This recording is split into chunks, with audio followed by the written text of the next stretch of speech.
Okay, we are here with Uncle Davey. Hello, Uncle Davey. Hi, Rodrigo. Yeah, I'm Rodrigo Torres, and this is our second conversation on photography. And I had a really nice time last time we talked, learning about uh, dark rooms, daguerreotypes, and dark rooms, and we're going to delve into pioneers of photography, Daguerre and the people that came after him. Is that right? That is correct. And you sent me a number of pictures of those early days of photography. So we will go through those pictures. I will share my screen and we'll get started. Let me see. Let me make this full screen here. Okay, so can you see that? I can see that fine. Yeah, Great. So this that's is, tell us what this is. this is the first photograph. This is made by Joseph Nicéphore Niépce. Wow. Frenchman who did this in 1827. Made this image. Uh, France was pioneers in the field of photography. There's a lot of interest among people, among scientists, among artists of how to record actual images. And he came up with the first system that you could actually take the image, make an image, visible image on a plate, on a metal plate, and fix it, make it permanent. So this was a real breakthrough. Uh, Wow. Yeah, this is the first picture in the world. this is the earliest photograph existing. Yeah. Wow. And so this came from the camera obscura days where it was a pinprick, not pinprick, but a little hole in I a, think he used a lens, I believe. I'm sorry. I believe they used a lens on this one. Okay. But it, Pinhole is another. Pinhole is the concept you're grasping at. right, That's pinhole camera. But it was the camera obscura was a whole room. no, it was just a box. It was a wooden box that had a Okay. lens on one end and focusing. You could change the length from the lens to the focal plane and focus it, and then you expose the actual uh, photosensitized plate. And Right. that was the real rub, was trying to figure out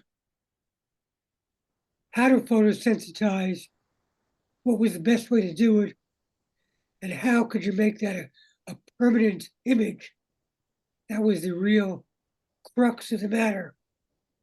And Right. Niepce was a But it started with camera obscura, which before those before the box, originally it was a room, right? It was a room, and and an artist could sit. It was a big enough room, and there would be a pinhole at one end of the room, tiny pinhole in a darkened room, and it would project an inverted image on the opposite wall, right, and so that that image only lasted as long as there was sunlight, right? correct. Yeah, it depended on it would change with the varying sunlight, you know, as it's somewhat up or down. Right. And so then was the next step after the room, the box? Yes, that was, yeah, Okay, a box. Yeah, it was essentially a box with either a pinhole, or they discovered that you could use a lens, a lens. various combination of lenses to make a sharper and bigger image in a smaller box. You didn't need a whole room, just needed a box. So you could end up with an image, and then an artist could trace that image and Uh-huh. at least get the proportions straight. And it, in more or less detail. Right. So, but then you still had the problem of when the light went away, the image went away. Well, you have to trace it on something an artist would Right, require to right, trace right. it So once you traced it, on you would paper or have the something, tracing, but parchment. you wouldn't have the actual image. Correct. It Right, would, it would be close, but no cigar. right. So we got the lens on the box before we got the film part. Correct. Yeah. Uh, And so and then somebody figured out that you could put some sort of chemicals on a metal plate right. and There are different kinds of salts, silver salts, say, for instance, uh, bromide salts. Um, there were various things that were light sensitive. That was the point. right. And the more it was exposed, the darker it would get. Uh, So was that did they chance on that or did somebody was looking for that? Was that part of the engraving yeah, it story? was part of it. That was one of the motivations, was to be able to engrave images then, which could be reproduced. Right. And so they had the idea, let's combine this metal plate that's covered in chemicals with the box that creates an image. Right. Now it creates what's called a latent image, which means you can't, the image is there, but you can't see it Oh, until it's developed, until it's and- washed in some other chemicals. ah. So when this image was created, the metal plate just looked like a metal plate until Correct. they added chemicals on top of it. Yeah. Yeah, Daguerre figured out an excellent way to uh, preserve the image, to fix the image, as they say. And he used mercury. He would make an exposure on a metal silver polished plate, and then he'd put photosensitize it with a chemical, would dry it, take his picture, would then expose the plate to the fumes of mercury, and that would make the image come up. Oh, wow. So Now, fumes. and then when it came up and he was happy, when he was happy with the image, he would bathe it in a different salt. Actually, use common salt for that, sodium chloride. Oh, Uh, wow. bathe again, so that all the areas get preserved, and the ones that whereas no light has been, uh, well, less light has been, is just washed away, and you can see the image. It becomes a Right. visible image at that point. That's kind So of an incoherent expression of how this whole thing works. right. So so what are we seeing here in this image? It looks like we're looking out a window, maybe? Exactly. Yeah, it's a countryside. You can see a tree in the distance on the left. You can see the turret of the house. This house still exists, and it's now a museum at this point. Oh, At wow. least part of it. And you can go see the actual room, and photographers go there and take pictures and take all kinds of pictures of this. Right. So here we're seeing the actual light that hit that plate Right. in 27. 1827. Right. Wow. That's almost 200 years ago now. That's Yeah. quite remarkable. Yeah. And that slope in the middle of the picture, that's probably the roof of, Correct. Yeah.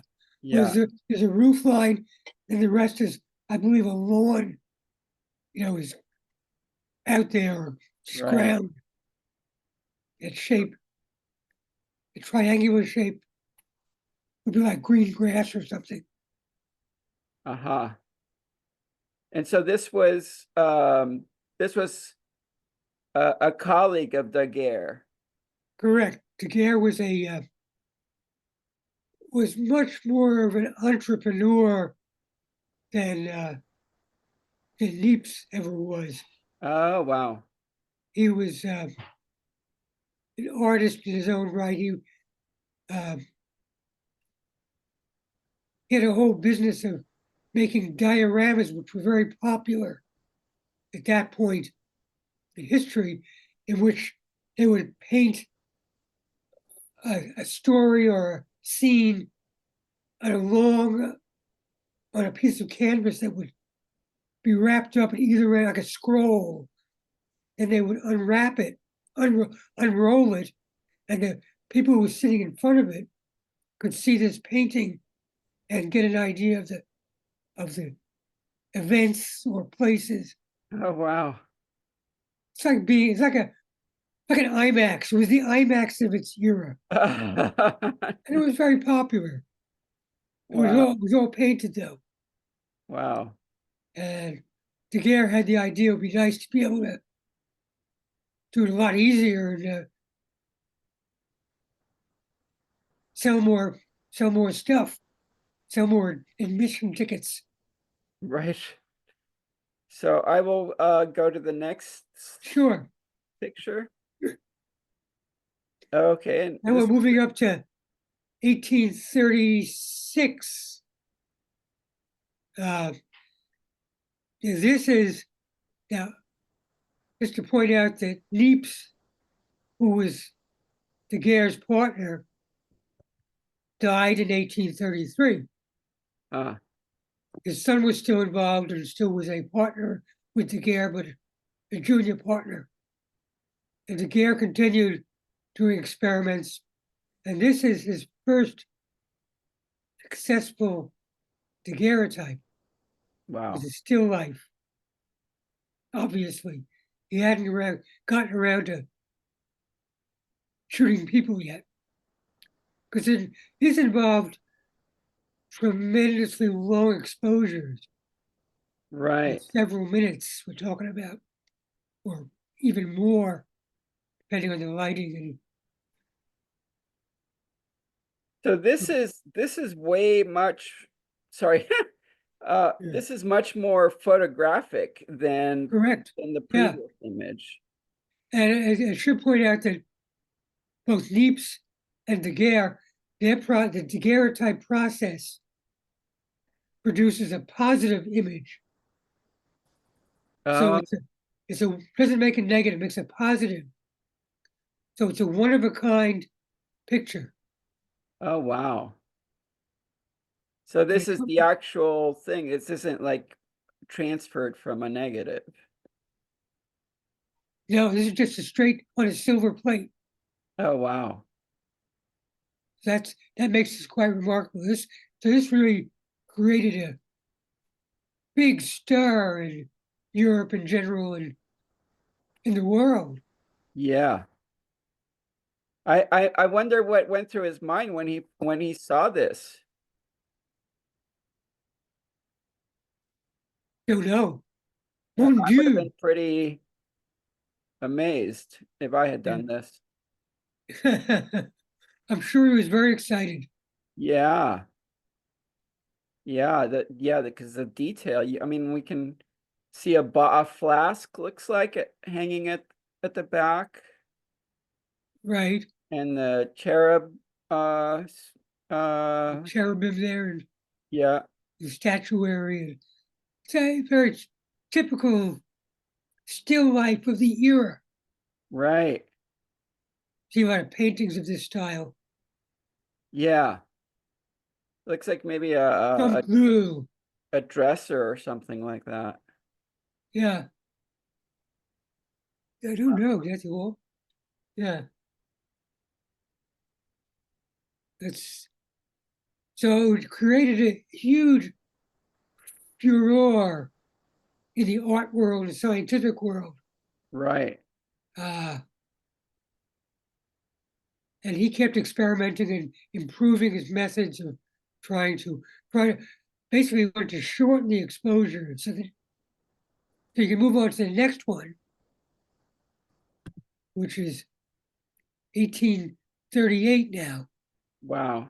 Now this is the first photograph of human being. And you can Oh, see wow. in the lower left corner, Yeah. there's a man getting a shoe shine. Oh, yeah. That's the only reason you could see him because he was just basically still while for the course of the Oh, well, exposure. like I see. You can't really see the shoe shine person because he's busy. There's enough movement that you can't really see him, but you can distinctly see. Yeah. Yeah. I wonder if can I, I no. don't know. Can you zoom in on that? Whoops. Mm, Nope, that's the next one. That's too zoomy. let's see. No.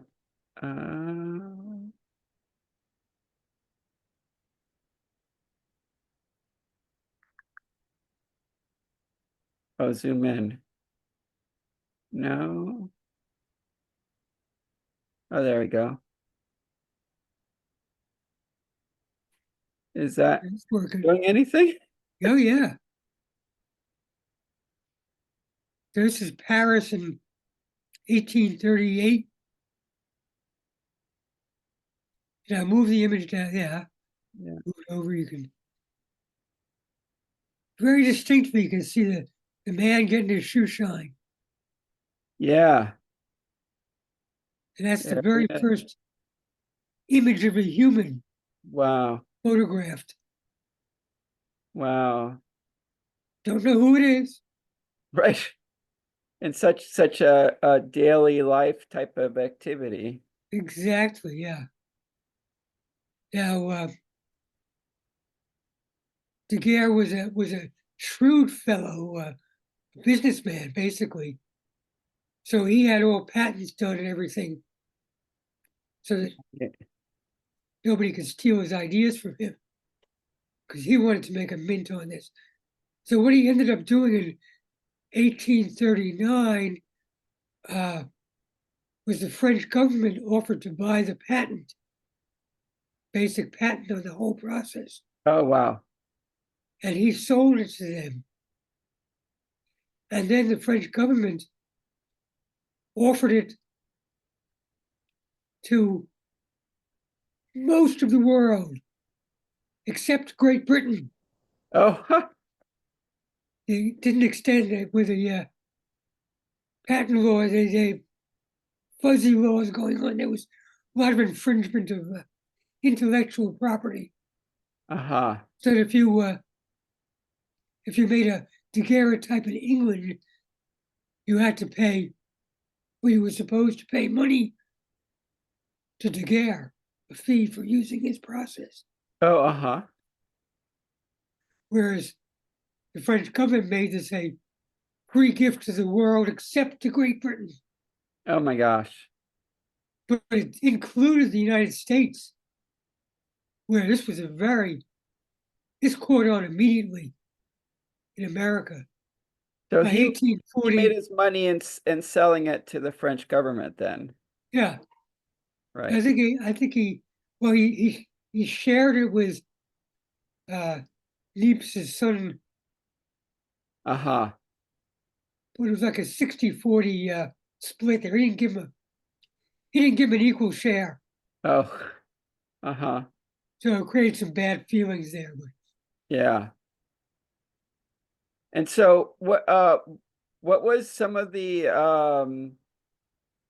controversy in the art world that you now could just take a photo, right? And you didn't right. have to hire an artist to create an image.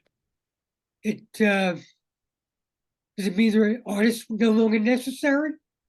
Right, Raised all kinds of questions. right. And it I guess for artists it felt almost like cheating, right? Yes, that was a lot of thought. A lot of artists were really poo-poo the whole thing. Well, it really took like 100 years for photography to be recognized as an art. Right. Because then it was like, well, you're not really an artist. You're just pointing a Right, camera you're just pointing to, exactly, yeah. yeah, So there was a distinction, there was a fine line, there was controversy. yeah, It really wasn't until the 20th century that photography became recognized as an art. yeah. Go on to the next one. Sure, let's move on to the next one. We'll move on to another 10 years forward, 15 years forward. This is now an American photograph. Yeah. Timothy O'Sullivan was the photographer. He worked for Matthew Brady, who was the foremost photographer of the era. And he had studios in New York and Washington, D.C., and was a very popular portrait artist, portrait photographer, portrait. What do you say, portraiturist? Portraiture. Yeah, I guess. Yeah, What's the word there? I don't know. portraiturist. Yeah, I guess. But now he also, when the Civil War came around, he realized that there was a market there for photographs of a great event that was affecting everyone's life. Right. And he hired young photographers, his assistants, who went out in the field and went to various campaigns. This was in 1864. And this photograph features Ulysses Grant is leaning over the bench, Oh, wow. looking at a map held by George Meade, who was the commanding general of the Army of the Potomac. Oh, wow. And Ulysses Grant was the commander in chief of all the Union armies at that point. And they were planning the next bit of deviltry. So it's a really, I happen to love this. This is from a series of 4 photographs that Timothy O'Sullivan took from a church out the window down in this officers' conference. But you can see all the guys in the background. You can see the horses. You can see the the mule train in the back. There's a Oh, lot of yeah. stuff going on. Yeah. Yeah, I was wondering what the vantage point was. So you said it was a church? Yeah, it was the second floor. Uh-huh. Again, this is a place you can visit now. It looks down; those are now paved roads and farmland, but there's the spot that still Oh. exists. And is the church still there? Yep, yep. And this is those are the church pews that the Oh, soldiers right. Yeah. they took them out and laid around so it was councils. So they would decide the next move, and they were all waiting for their orders. Wow. So now we see, people being depicted in ordinary life. Now, this is no longer daguerreotypes. In the meantime, they've come up with several different processes. This is called a wet plate, which was a glass plate that was had a different chemical process, and it produced a negative. And the negative could be used by a separate process to make a print on photosensitized paper. So it would be a two-step affair. So It's you like, go ahead. no, you understand? So, I mean, now we have color, so we don't really care about that so much. We don't use film much anymore. But he produced a negative image from his camera. You know, Right. 4x5, 5x7, 8x10. And then he took that in a dark room and he processed that. And then that, when it was all processed and fixed, that can be used to make multiple copies. You can make any number of copies Right. with a single negative. So that was a major step forward. Yeah, reproduction. And Matthew Brady made a lot of money with his Civil War photographs. He had galleries, and he would charge admission to Oh, see wow. prints. And you could buy the prints because they were not one of a kind anymore. Right. So it was the beginning of a new era in photography. And you can see that where it's blurry is where people move because it was still taking Correct. a Yeah, little bit of time to make this. it's much better than the daguerreotype method, but much quicker. Right. And they had better lenses, and they worked on the technology in the 15 years between Daguerre and this. So was this the box camera on a tripod and you have Correct. the cloth and Exactly. you Yeah. get underneath the cloth? Right. And you fine focus it on a ground glass backing. And then when you were satisfied with the focus, you slid you changed the focusing plate for the exposure plate for the film to be exposed, the plate to be exposed. You make your exposure, a couple of seconds, boom, boom. Wow. You take it out all in darkness, and you go and process it right away. So the darkness all in the camera and then in the dark room is to prevent any more light to getting in Correct. Yeah, that would the just plate. ruin it. Yeah. It wouldn't be a picture then. Right. So the dark room had been come into play by this time.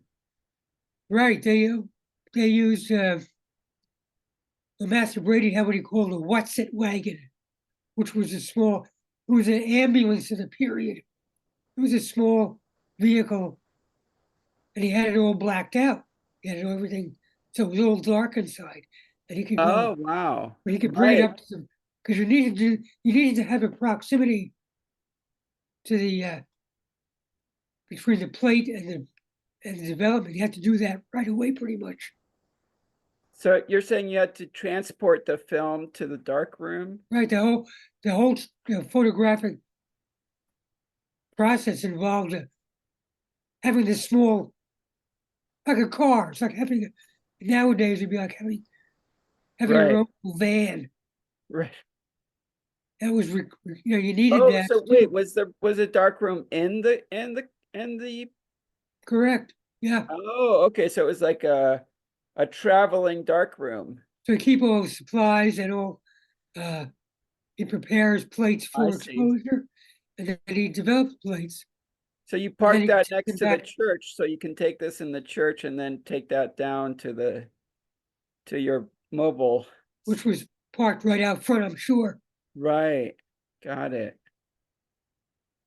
So it was too cumbersome for casual photography.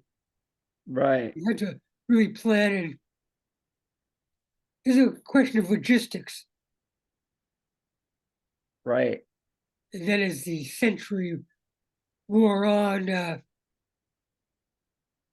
became more and more easy to do that until later on, much later on, 40 years after that, George Eastman invented film, exposed photographic film, Right. Which later which becomes the Eastman Kodak, right? right, right. That was a dry plate, so you could take the picture and you didn't need to develop it right away. It wasn't a wet plate. There were a number of different technologies that in the 18th, 19th century that it was a collodion print, it was a various uh, various chemical processes, silver nitrate prints, Right. palladium printing. But So, it didn't settle down to the George Eastman used a silver salt, right. and So he this we see some sort of scratching there on the bottom left to the right of that standing figure. Is this are we looking at a photograph on paper, one of the prints made from the yeah, yes okay, we are. got I it. believe this is from the is the Smithsonian or National Archives. Okay. They eventually bought the entire collection of Matthew Brady Ah, later years, so it's well been preserved, and because eh, they did a lot of portraiture. so this is 1860, 64, this is. right. And this ties into your interest in the Civil War. It does, yeah. It makes it more real for me. Right. So did your interest in the Civil War come from photographs like this, or was that separate? No, really before then. Okay. This was just a bonus. This was a gift. I see. Yeah. Matthew Brady was a gift. Yes. Let's Nice. move on to something else. Yeah. Let's see this. Okay. This is a photograph of Isambard Kingdom Brunel. Wow, this is some big chains back there. Is that Yeah, a or a I just jewelry? love this pic. This is one of my favorite portraits of all time. Nice. This was in the 1850s. He was an English engineer who built ships, built railways, built bridges. And as you see, he built all this kind of, those are the anchor chain, I believe, from his Mm, one of his shipping ventures. quite a chain. But I really, I think it just really catches the character of the person. Yeah. He's less concerned with his personal appearance than with the chains in the background. Right. Yeah, that's and he's got his cigar there on the corner of his mouth. Yes, he looks like a very busy, always thinking about something. Yeah, and that look at that top hat. My goodness. Uh-huh. Oh, he also, didn't mention he built tunnels too. Oh, He built wow. some of the first tunnels in Britain. He was a real inspiration, and he used cast iron in his architecture. So he was kind of a pioneer in that, in his construction work. He was really a civil engineer, was, I guess, his profession, Oh, uh-huh. and a nautical naval engineer. Built the largest ship in the world at the period, Wow. the Great Eastern. And do you know the story of this photograph? I really don't, Interesting. but I knew who it was when I first saw it. And I said, "Oh yeah, Oh, that's you who knew it is." about him. I liked his name, Oh, what's the name again? Isambard Kingdom Brunel. Kingdom. That's his middle name. Yeah, Wow. And he was in where did he live? he was based in London. Okay. Lived in he died in around 1870s, I believe. Wow. Or 1870. I have to look a little. You can do a little better. Looking him up. He's a Yeah. really interesting character. One of the creators of the world that we know today. Oh, wow. I have never heard of him. Now you have. Now I have. And you have an image in your brain. Yes, I do. I'll have to go look him up. Brunel. Brunel. Brunel. Brunel. Okay. Yeah. Okay.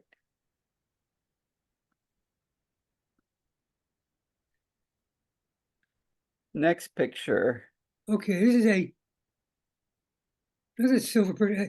This is is this Frederick Evans? I think is the. Does it say on there? Let's see.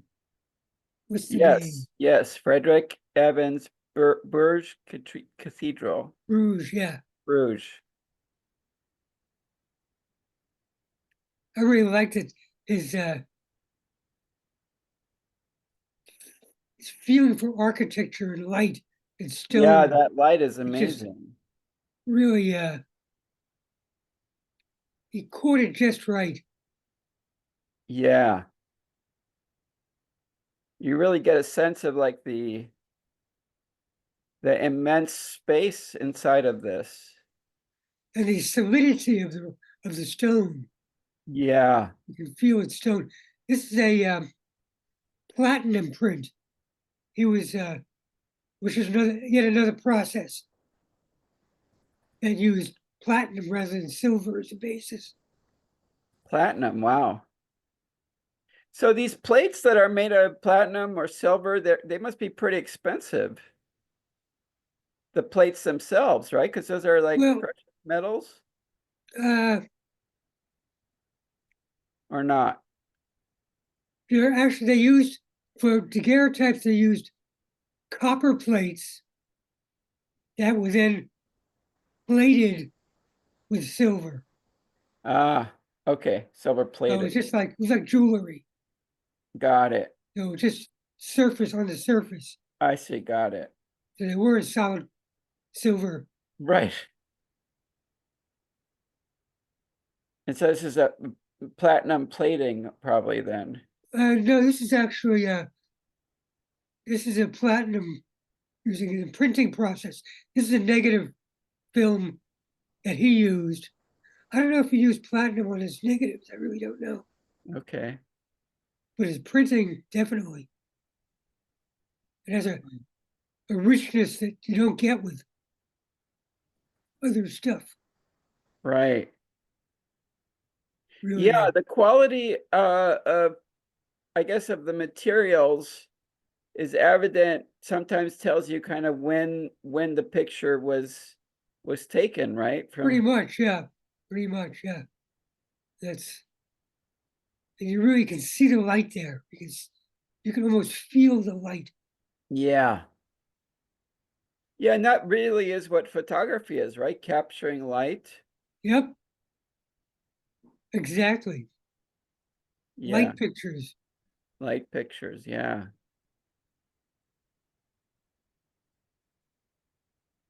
Okay, let's move on. Okay. Okay, Julia Mead. Julia Julia Mead. Mead Cameron. Is that what it says there? Julia Mead Cameron? Let's see. Oops, sorry about that. Oh, I'm sorry. I should. No, it's yeah, Julia Margaret Cameron, Alice Margaret. Bell. Okay, yeah. She was a Victorian portraitist.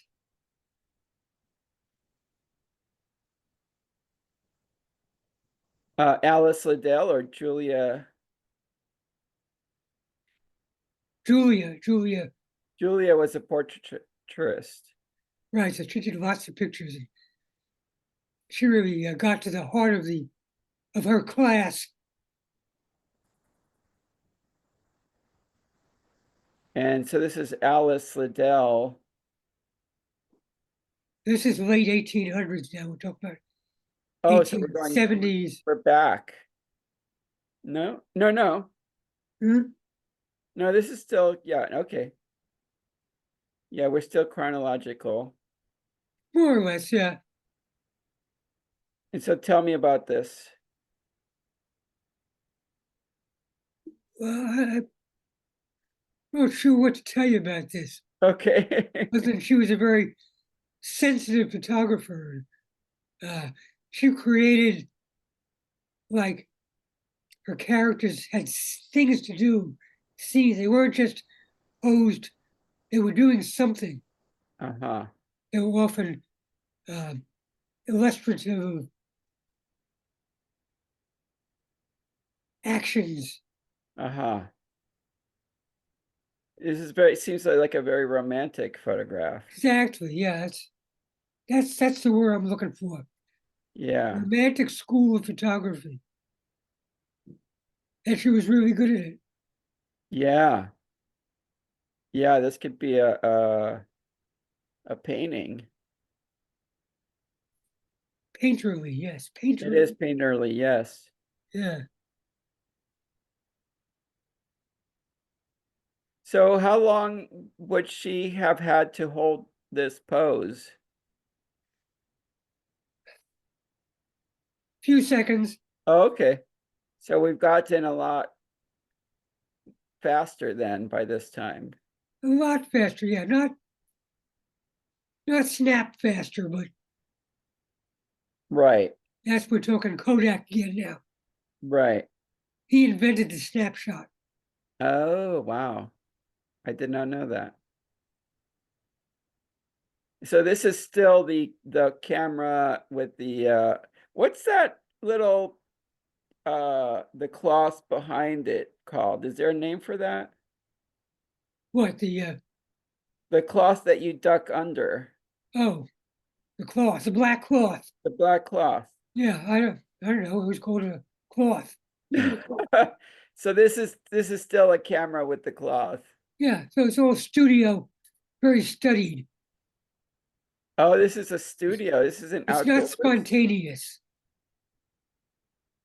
So this is a studio with they brought in some plants. You bet. Well, it could have been a garden. I could have done it outside, I suppose. Uh-huh. But it's all very studied. Yes. Okay, next one. Sure, let's keep moving. Wow, this is definitely outside. Definitely. Now we're talking Jacob Riis. So 1890s, early 1900s. Wow. And he took pictures in New York City.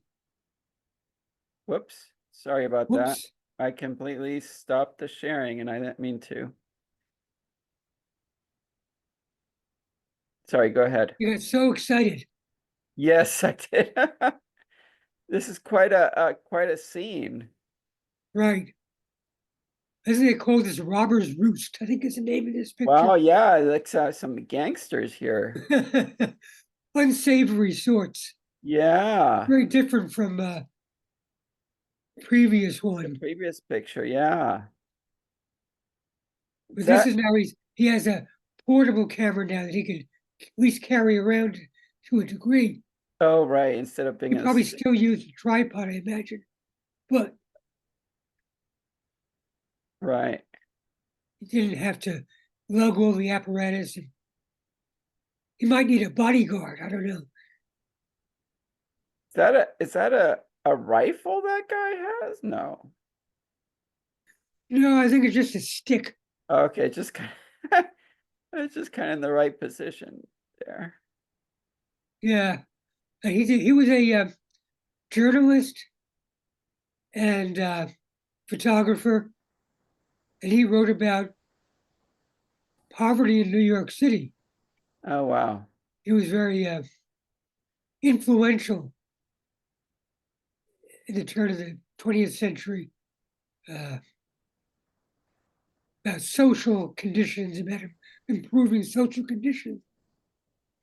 This is nice. You can see all the laundry hanging out back there. Yeah.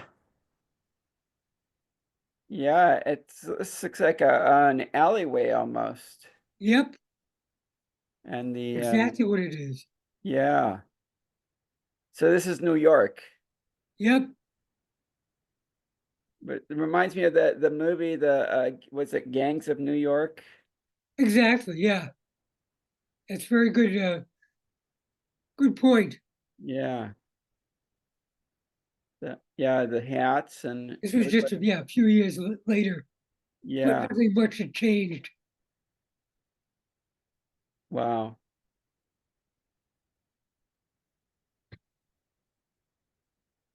Let's keep flying along All on our right. journey. Let's see. Whoops. That's the wrong direction. There we go. Ah, okay. There we go. Now this is an early color photograph. Yeah. Mark Uh, Twain, right? excuse me, Mark Twain? Mark Twain, right? In color, Wow. 1900.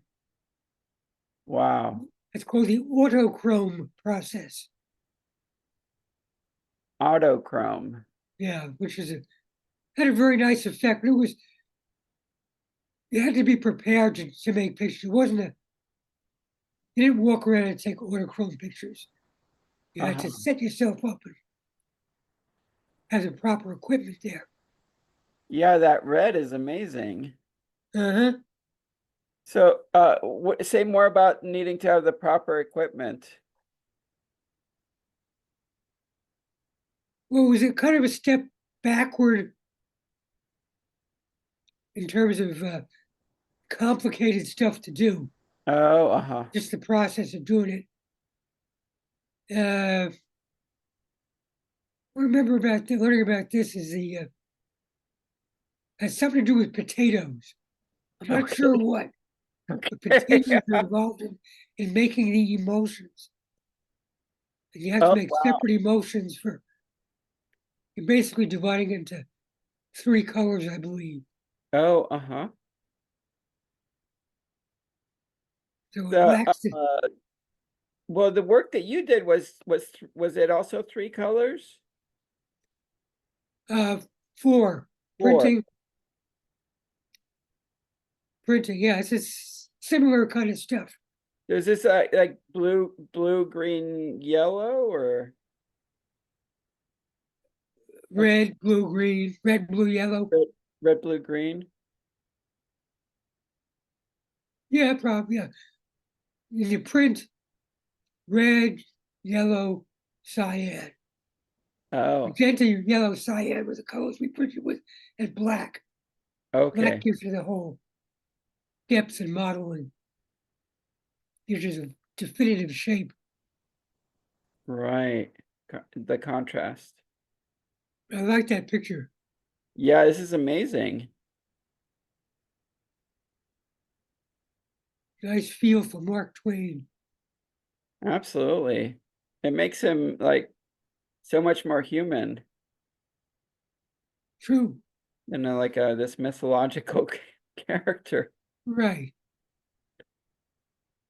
Mr. Clemens. Yes, Samuel. With his pipe there in a book. I love it. And his pillows. And his pillows, yes. Well, I wonder if he's sick or bedridden at this point, maybe. I don't know. But that the top that he has on is very At home. yeah. Yeah, and I love the print on the inside. This is wonderful. Okay, now we're moving on to, this is Henri Cartier-Bresson. Now he's using a Leica camera, 35 millimeter with film camera, with film, A roll film with camera. film. So is And this the first film photo we're seeing in this series of photos? Yeah, I guess so. Uh-huh. I think autochrome were done on glass plates, but I don't know that for sure. Okay. Have to check up on that. Okay. This is now modern technical stuff. This was like state of the art for half of the 20th century. Right. And he was just he established photography as an art. Oh, wow, He really? really assiduously pursued art. He wanted to make pictures that were not just depictions of things, but feelings and motion. Right. But yeah, I mean, the composition here is very complex. Indeed.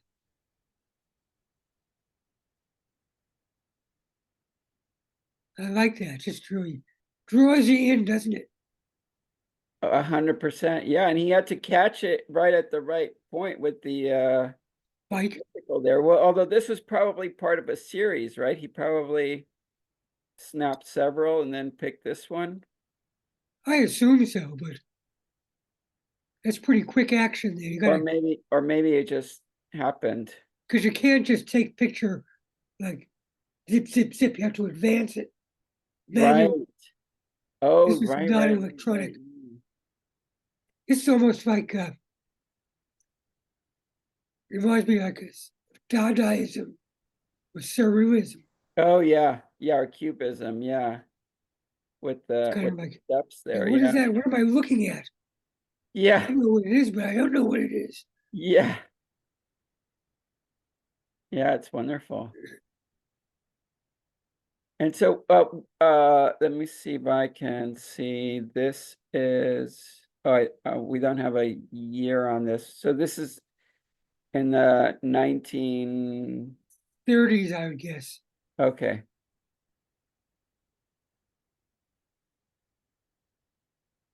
Okay, we'll go on to the next one.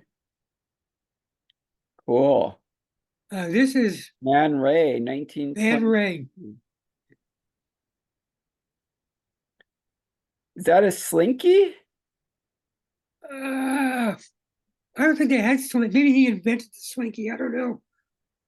Yeah, 1922 is pretty early. So what are He we was looking definitely, at he was here? I very don't know what definitely we're a looking at. Dada, surreal Yeah.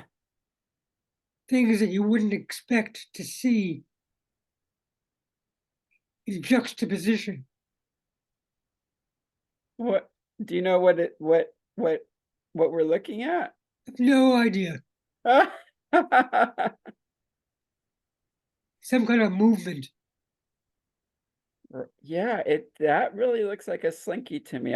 Maybe it's some sort of coiled wire Yeah, before. it could be a spring, Yeah, some kind of spring, yeah. yeah, And this is without CGI. right. This looks like maybe something he placed on top of the film or He was known for doing stuff like that. So he making double exposures and right. triple exposures and sandwiching things. He was a real pioneer, Yeah, it very does look original. He was an very original. modern. We've now have crossed into very modern It's the photography. Twilight Zone. Yes. The Do, do, do, do, signpost up do, do, do, ahead. do.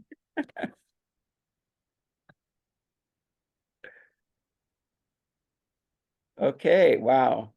Okay, this is very famous 1945. Yeah.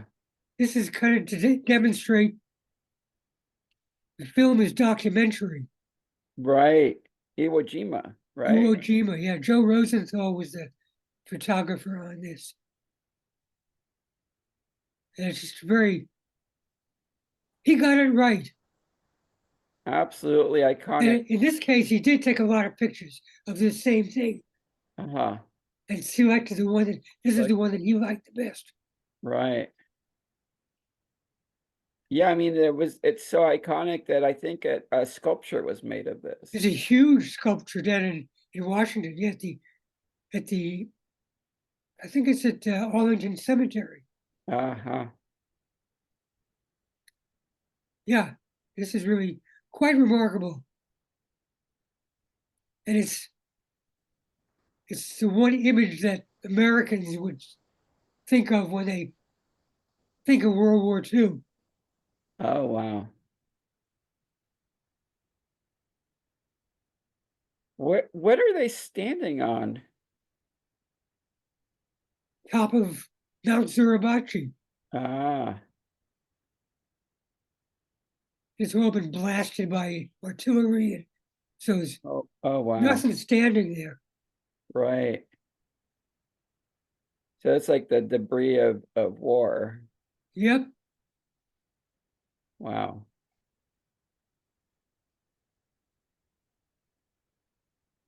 nice work, Joe Rosenthal. Yes.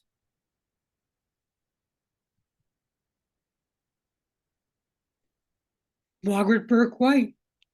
Oh wow, look at this. This is a couple of years previous. That's her with her camera there on Wow. the. And who's taking the I don't picture? know. That's a good question. She might. I don't know how. That's a very good question. I attributed that to Margaret Burke White, but Oh yeah, that's her. So some must be I somebody. believe that's her on the well, Chrysler Building, Oh, is this the New York Chrysler City. building? That eagle's amazing. I've never seen it like this. It looks tiny when you look at it from the street. Sure. It's massive. But again, she was a depictor of Who's the getting the modern shot? urban world. Right, urban world, yeah. She also went to World War II as well. She worked for Life magazine. Life Oh, magazine was the American place to be in photography. Have your yeah, photographs seen. It was a cutting edge of popular photography. right, yes. So I don't think Man Ray would have been in Life magazine. It was too artistic. Yeah, too far out. But she fit the bill right perfectly. Yeah. And we haven't seen a lot of women. Well, I guess we saw the one. Yeah, So this is the second woman photographer that we see. right. She's got a beret, looks like I guess so. Yeah, I think so. the artist. Exactly. Yeah. You can see it's a camera's folded out. It's got a what do you call it? A bellows. Oh, And she's looking down through the top and focusing it. right. And then when she was happy, she would get the film in. So I think there's a mirror that's sitting in there diagonally, right? Yeah, For her to be able to see what's coming out right, or coming into yeah. right. And she would focus on that, and then replace that with the film, and Bob's your uncle. Got a Right. picture. So that's how you can hold the camera underneath you instead of you having to the camera be up to your eye level. Correct. Yeah, Yeah. different style. Yeah. Wonderful. Now, this is a famous photograph by Robert Capa, who was another of those popular photographers of the 30s, 40s. And this was in Spain during the Spanish Civil War. Oh, wow. And he took this picture, and this really encapsulates, at least for me, the feel of the Spanish Civil War. Right. Wow. Very emotional. Yeah, capturing that moment. Quite different from the flag raising. Yeah. Yeah, this is amazing. And tragic.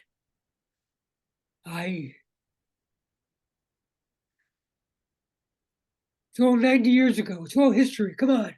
Past. They're all dead. Yeah.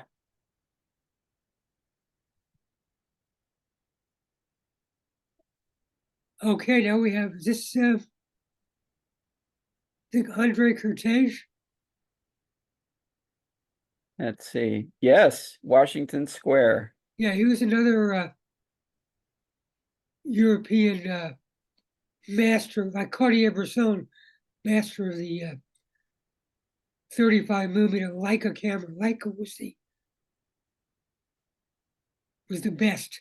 Oh, They were Leica. pioneers of fine, small frame photography. Ah, It was no longer that they didn't have this huge camera. It was a small camera. Now Andre Cortege spent his last years in New York. And he lived in Washington Square, which is right around here. Washington Square surrounds this. This is the Washington Arch in the middle of Washington Park. oh, okay. And he used to go on the roof of his building in his later days. And all his pictures he took from the roof of his building. Oh, wow. And he just really he caught it. He caught those moments. Nice Yeah, feel. very compositional. Solid and snow Right. footprints. Now, is that maybe bicycle tracks or?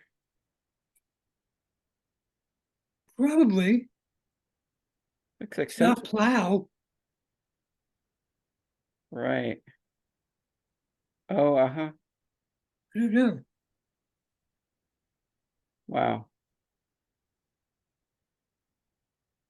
But I like that picture. These are all pictures that appeal to me. Yeah, they're wonderful. Now we get a color image. Uh-huh. This is a very famous one of Robert Moses, taken by Arnold Newman. Ah, Robert Moses was the great master builder of New York City. oh, wow. It's got some blueprints there. Oh yeah. He got a lot of neighborhoods to destroy to build the new world. Oh, no. He was not a nice man. Oh, wow. But we live with his highways, his bridges, and left a permanent legacy for New York. Wow. I don't know about him. Oh, really? Okay. Yeah. One of the most powerful men in the 1940s and 50s. Oh, wow. And here he is standing on top of a beam, it looks like. You bet. It almost looks like a photoshopped image where they just sort of It does, but copy it's not. paste. Yeah, but this is an actual image. You That can looks really like just the see. UN building, is that right? On Yep. the left? Yes, it is. Yeah, And the Empire State Building in the background and the Chrysler Building. and the Chrysler, right. All that good stuff. Wow. So the Empire State's the one on the right and the Chrysler's between it and the UN. No, the Empire State is to Oh, the oh, right right. of the Okay, the Empire State's built in UI. the middle and then It's the further Chrysler. away, Yeah, yeah, yeah, yeah. mile further away. Right, yeah, and I see the shapes.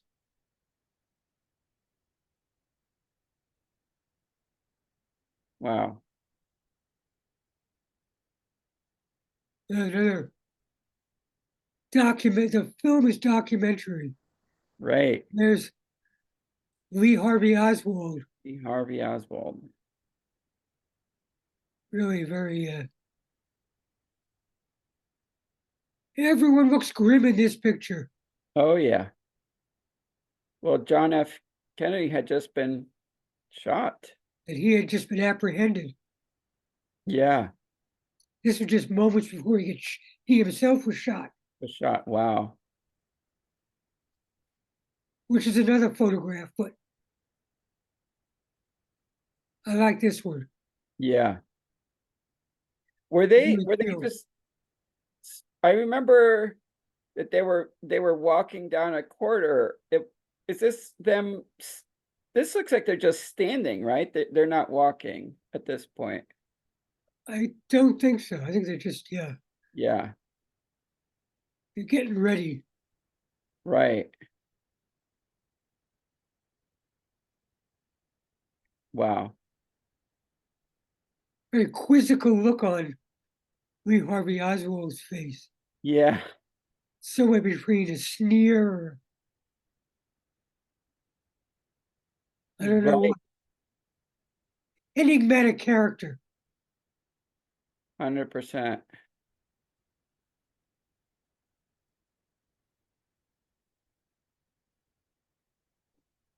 Wow. And those very thin ties and the hat.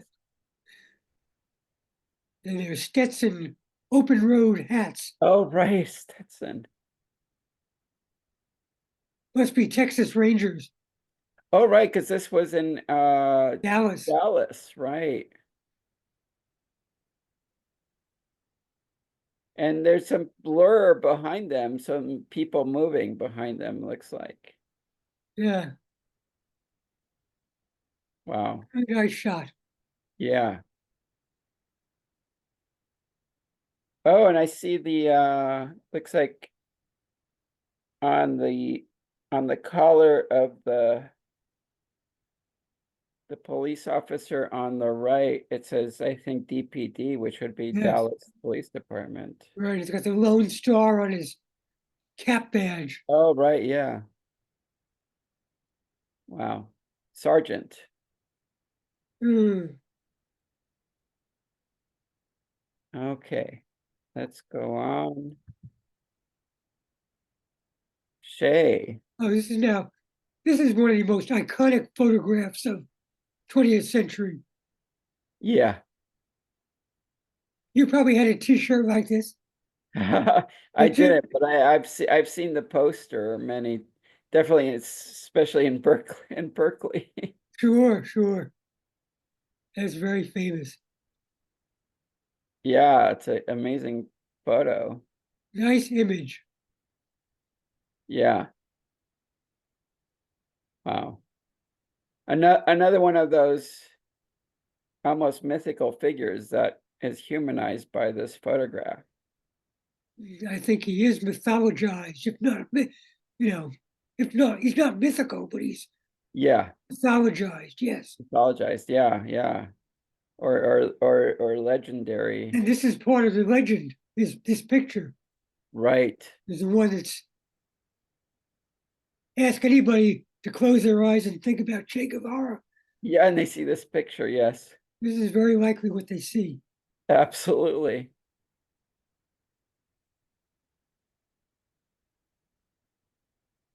Yeah. Wow. And so this is um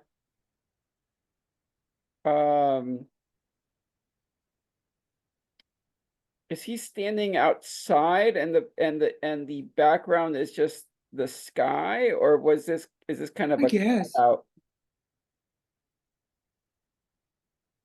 I assume so. I don't know the circumstance under which the picture was taken. Oh,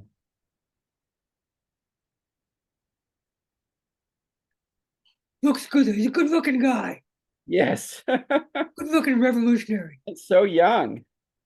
Uh-huh. Yeah. Wow. Sad. Yeah. Serious.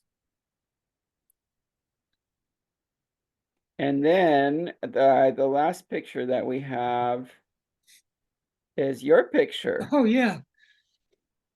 This I wanted to show you. This is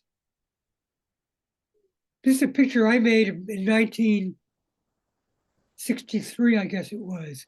Wow. It was made in the dark room in the basement in Kew Gardens where I lived, my father's house, on my brother's enlarger. And it was the first picture I took that I felt came out the way I wanted it to come out. Yeah, it's amazing. Went picture of Forest Park, and then I came home and I developed the film, went to the enlarger, developed a picture, and said, I like this so much, I'm going to put it in a frame and see what. So this has ever since been in the frame. Oh, This is my wow. first full frame picture of mine. Wow. And it encouraged me and said, oh, okay. Can only get better. Wow. Well, talk about capturing light.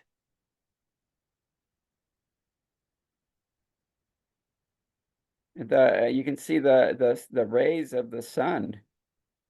Right. I try to get the contrast and the full range. Yeah. Go from Yeah, the and the white to shadows. the dark. Yeah, and the main figure in the background. And this is one of my stock photos. I've taken this picture now 1,000 times, probably, if not this exact picture, but a lot of pictures based on this, Ah, using interesting. pictures of parks and trees. So it's become almost like a pattern for you to Exactly. Yeah, it's one of my. That's an easy piece of cake now, you know. I do that. I know it'll come out nice.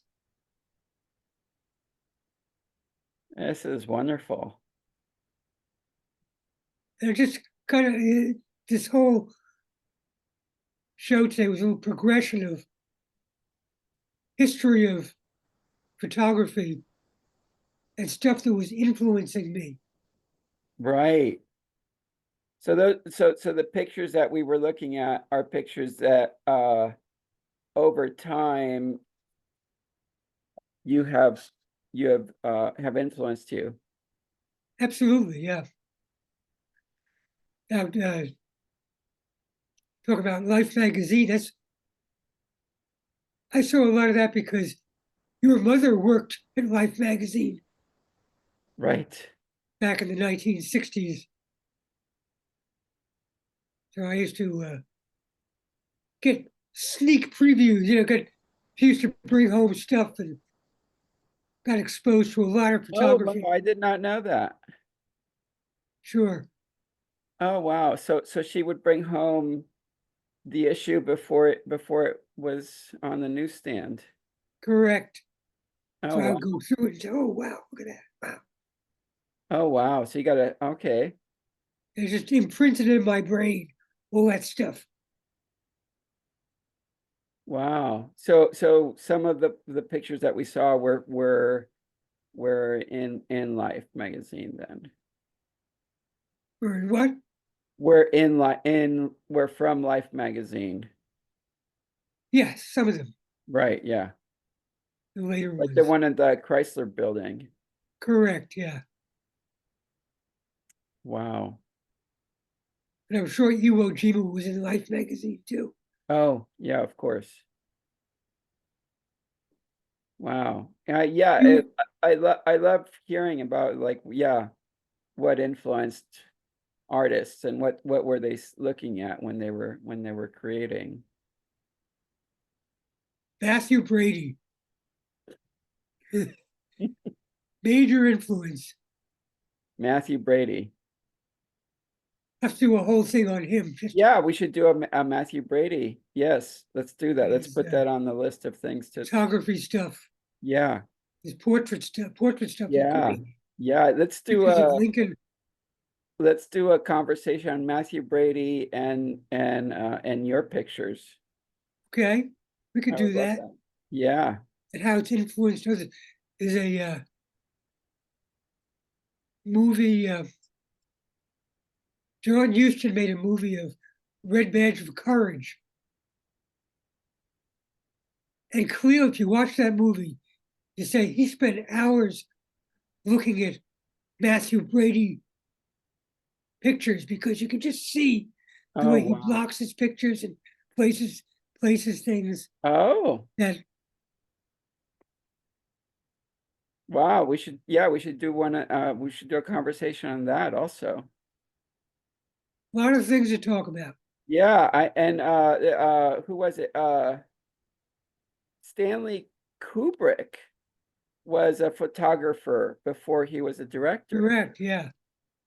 He was a very well-known, I think, photographer, known for his photography Yeah. before he started directing. Yeah. Unusual term. Yeah. I love it. So next week we'll look at your photographs and Let's see what develops. we'll see. I love it. I love Okay. it. On that note, thank you so much for your time. Well, thank you, Rodrigo. And it's a pleasure to talk to you and see you. And see you next week. See you next week. Take care.